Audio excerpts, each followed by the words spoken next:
O aperto feito em meu pescoço afrouxou conforme Santiago assimilava minhas palavras, como se a mentira que inventei fizesse algum sentido dentro de seu cérebro atroz. Recuperando o controle, eu enchi meus pulmões de ar e em seguida os expirei, fechando os olhos por um mísero de segundo antes de reabri-los. Mais do que disposta a convencê-lo, eu abandonei minha postura agressiva e observei que os mesmos dedos que tinham estado ao redor do meu pescoço agora deslizavam pela pele branca do meu rosto, seu polegar detendo-se sobre o contorno dos meus lábios, que era onde os olhos de Santiago se mantiveram, vidrados de uma forma animalesca. Esperei pelo momento em que me chamaria de mentirosa, mas o infeliz permaneceu calado com a mente a mil. E esse era todo o problema, porque eu não sabia como a cabeça desse homem funcionava, o que o incitava, ou pior, qual o limite que alguém tinha de ultrapassar para fazê-lo apertar a porcaria de um gatilho. Porque sempre havia um. Como conheceu Jimenez? Quis saber de repente. Eu te fiz uma pergunta, caralho. Meu pai, respondi rapidamente. Ele devia dinheiro a Jimenez e eu herdei a dívida. Tentei fugir, mas seus homens me encontraram e ele disse que eu teria que pagar pelo prejuízo que teve. Santiago assentiu, engolindo cada palavra, provando-as, repetindo-as em seu cérebro. Eu podia vê-lo trabalhar em busca de algum ponto falho dentro da história que eu contava. E o pagamento era tentar me matar, afirmou, sem a necessidade que eu tivesse de explicar novamente. Sim, respondi. Por vários instantes, Santiago não se moveu ou disse qualquer palavra. Não que precisasse, eu podia enxergar a transformação dentro dele através de seus olhos, a ira cega, a traição. Foi com essa mesma energia densa que ele estendeu a mão e a colocou sobre a minha, que por sua vez ainda segurava a lâmina. Faça! Exigiu impassível. Termine o que começou. É por isso que está aqui, não é? Era exatamente por isso. Mas podia ver que sua ordem não passava de uma armadilha, um empurrão para que eu lhe desse um bom motivo para me matar. Quando não fiz o que meus instintos pediam, desesperadamente, a palma de sua mão passou sobre a minha um pouco mais e ele a apertou, arrancando-me um gemido dolorido. Por que eu deveria acreditar em você? Indagou em um tom de voz baixo. Por qual maldita razão eu deveria levar em conta a merda que disse? Santiago olhou para Javier, que havia se aproximado a fim de anunciar a chegada de Firmino. Em poucos instantes, nós não estaremos mais a sós.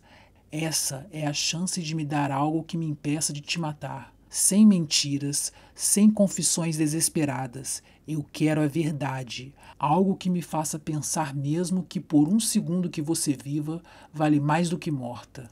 Era a loucura que eu estava prestes a fazer, mas me recusava a morrer sem obter justiça. Não importa se Jimenez iria negar cada maldita palavra, nem mesmo que eu estivesse a um passo de entregar ao infeliz uma informação que não deveria, mas era um passo que eu precisava dar. Apareceram homens fazendo perguntas a seu respeito na boate. Sua testa franziu e ele prestou atenção. Homens com distintivos. Santiago me encarou letal, como se procurasse a verdade por detrás do que eu dizia. Mas era verdade, pelo menos em parte. E não porque Jimenez era um traidor filho da puta, mas porque Ochoa os enviou. O pontapé inicial para a destruição do infeliz a me encarar. Quando foi isso? Há alguns dias, respondi sem fôlego. De onde eram esses homens? FBI? DA? Agentes do México? Neguei, porque qualquer coisa que dissesse a mais colocaria tudo a perder. Eu não sei, só os vi entrar, e então foram para o escritório dos fundos. Concentrado, Santiago manteve seus olhos baixos enquanto levava a minha mão, cujo corte fino ainda sangrava, até a sua própria boca. Senti seus lábios beijarem a pele ferida, e isso fez espalhar calafrios por todo o meu corpo, porque o desgraçado não apenas a limpou, ele também provou do meu sangue.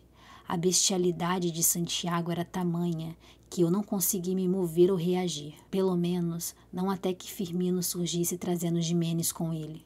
Ambos olharam para o corte em minha mão, estranhando o fato de que Santiago havia acabado de afastar sua boca da pele marcada. Firmino Mais detalhista, ainda tentou compreender a bagunça em que nos encontrávamos.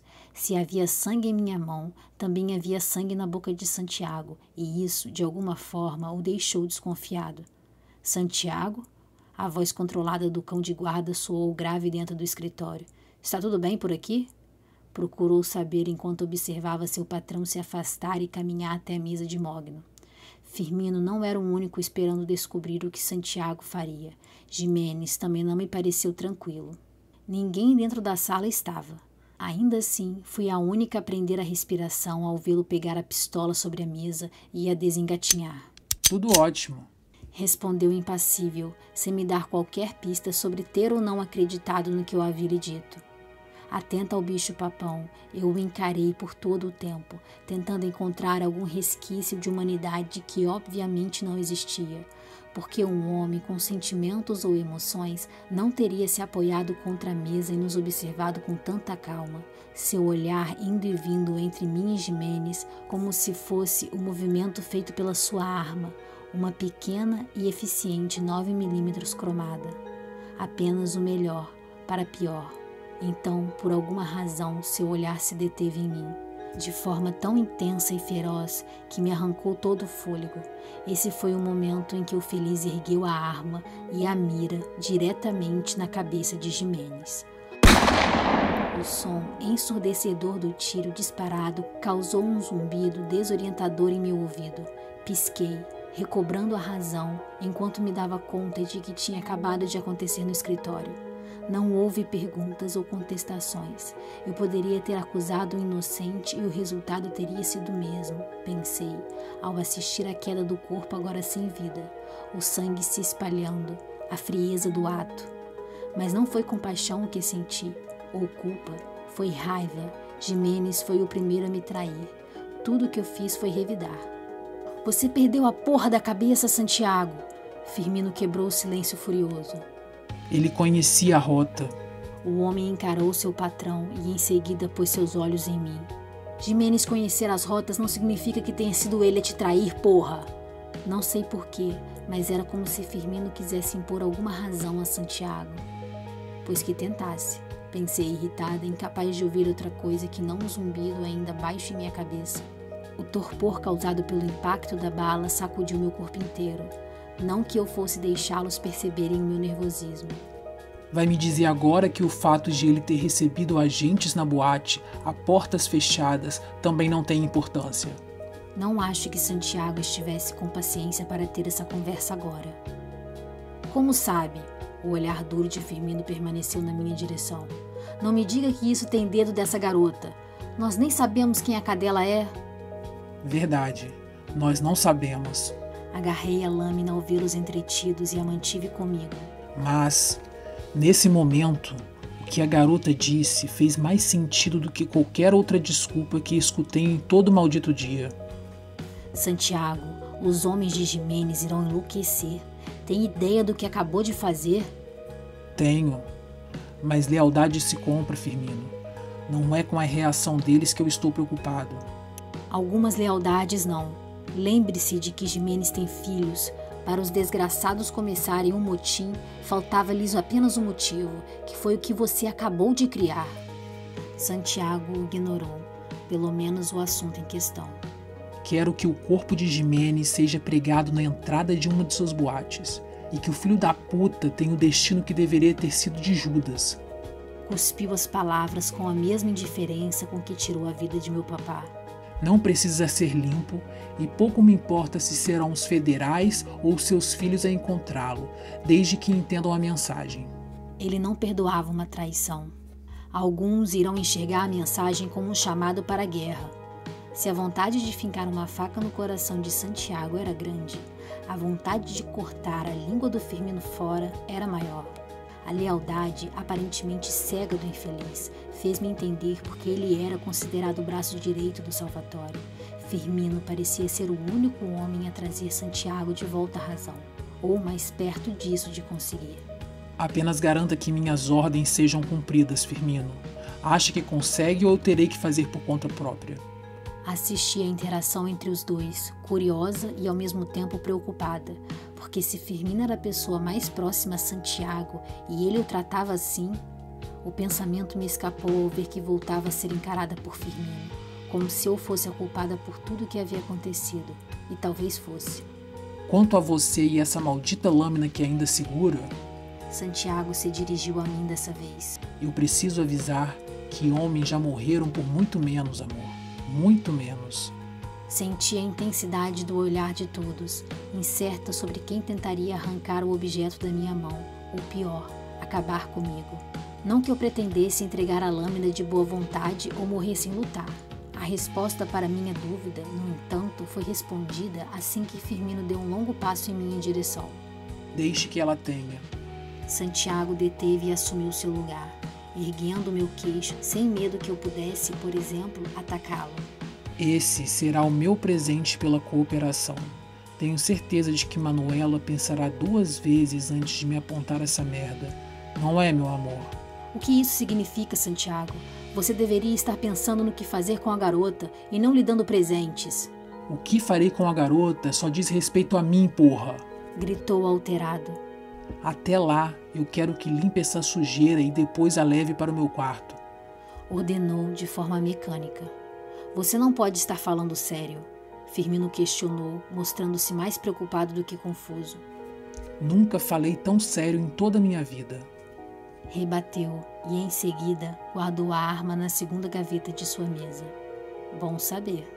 Com um único aceno, Santiago fez com que Javier e James o acompanhassem para fora do escritório, deixando-me sozinha com um homem que, claramente, enxergava algo em mim de que não gostava. Nada com o que eu pudesse lidar, pensei, ignorando de propósito o olhar assassino que Firmino me lançou, escolhendo fitar o corpo estirado no chão a lhe dar um segundo que fosse da minha atenção. Não que me achasse capaz de olhar para qualquer outra coisa que não o sangue escorrendo de Jimenez. Cenas como essas tinham o poder de me deixar fora do ar. Arrastavam-me para um passado que eu ainda não havia superado. Estive tão concentrada que demorei a perceber a presença de outros homens dentro do cômodo. A limpeza foi rápida e tudo o que ficou quando saíram foi o cheiro forte e enjoativo de alvejante. E lá estava eu, sozinha com Firmino de novo. Observei-o de longe, sentar-se e se servir de uma dose da garrafa de Santiago. Ele parecia nervoso, talvez pelas consequências que a morte de Jimenez traria. Atenta a cada movimento que o filho da puta fazia, eu permaneci encostada contra a vidraça, como se estivesse literalmente pregada, reagindo apenas quando o corredor caiu em silêncio e Firmino se levantou. Só que agora não havia ninguém para o deter, pensei em pânico. Não ache que, porque tem uma buceta, que conseguirá se safar, garota. Não é assim que as coisas acontecem por aqui.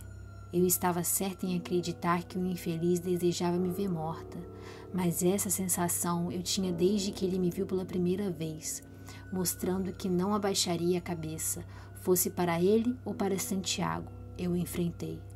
Por que não aproveita que está de babá de uma buceta e me explica como as coisas acontecem por aqui? Meu temperamento forte falou mais alto, e eu não consegui manter a boca fechada, o que não diminuiu o impacto do tapa que Firmino desferiu em meu rosto, fazendo arder a minha pele branca. Apertei meus lábios um no outro. Esse não seria o primeiro e nem o último que eu levava. Não seria nem mesmo a mão de homem mais pesada que tive a me machucar. Com os dedos tremendo, eu os levei até meu rosto. A marca com certeza ficaria, mas eu não me importei.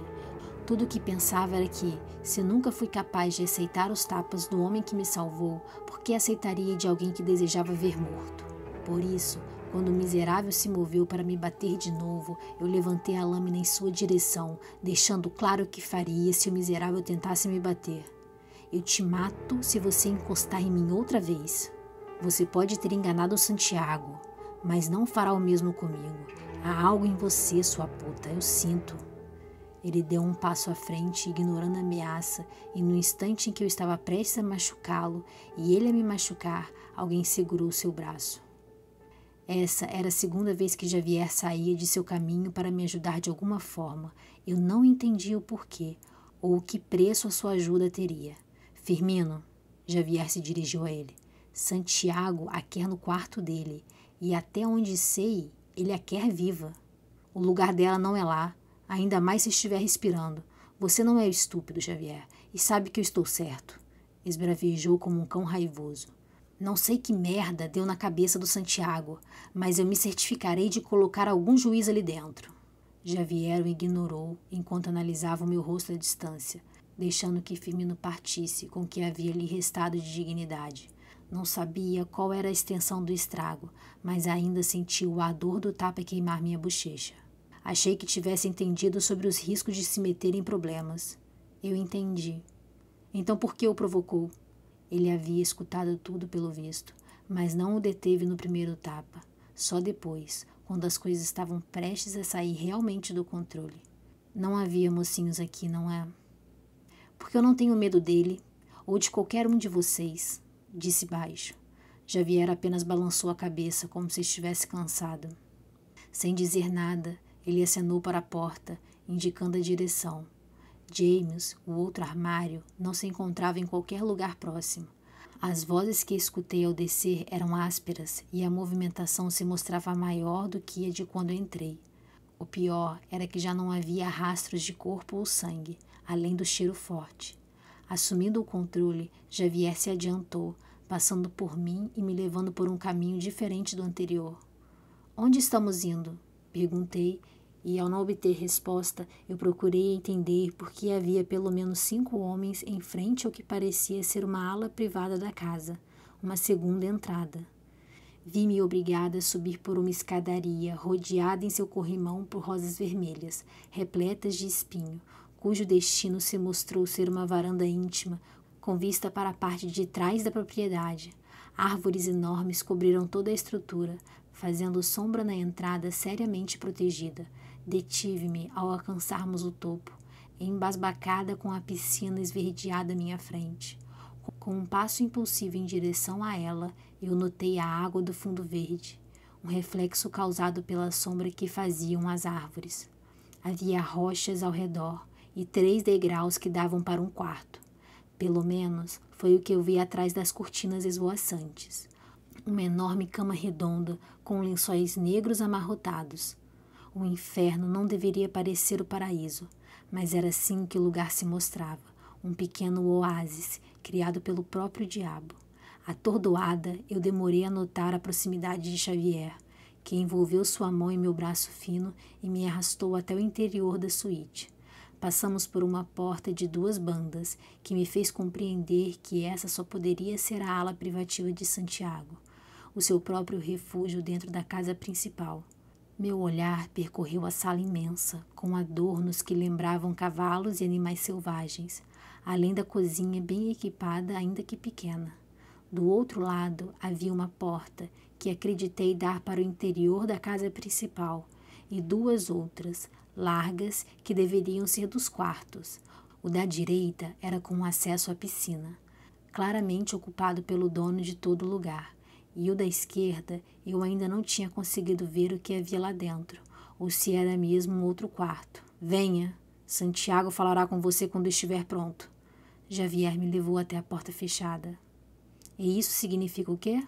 Tentei fazer com que diminuísse o passo. Ninguém gostava de ser arrastado, droga. Significa que, pelo seu bem, é melhor que ele não fale com você agora. Olhei novamente para o outro quarto, curiosa para verificar cada centímetro do santuário de Santiago, mas não tive oportunidade. Ao que parece, o meu lugar era no quarto vazio, bem decorado, devo admitir, mas claramente desocupado. Por que ele me quer aqui? Xavier se virou sério. Você não é tão inocente quanto aparenta ser. Tenho certeza de que faz alguma ideia.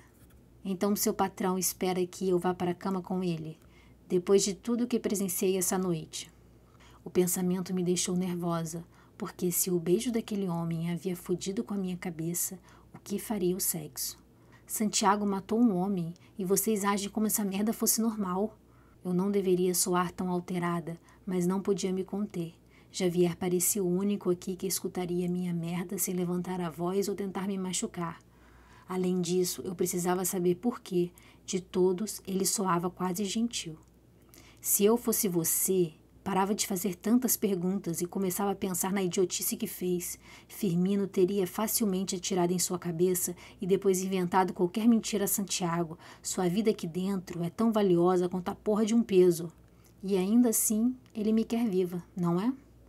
Eu já falei que não estou aqui para ser seu amigo ou te dar conselhos. Por que está então? Perguntei ao vê-lo atravessar o quarto e abrir as portas da escada. Mas não tive vontade de me aproximar. Não quando a minha cabeça só conseguia pensar no que fazer com o monstro. Porque eu sou o único, além de Santiago, que pode impedir que Firmino a mate. As palavras de Xavier me fizeram encará-lo. E quando Santiago decidir que não se importa?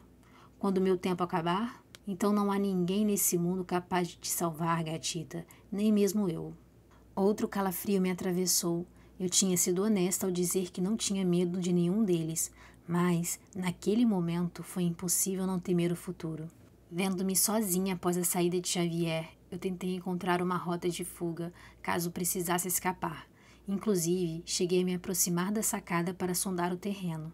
Havia dezenas de soldados do exército pessoal de Santiago fazendo a ronda exatamente abaixo da minha janela.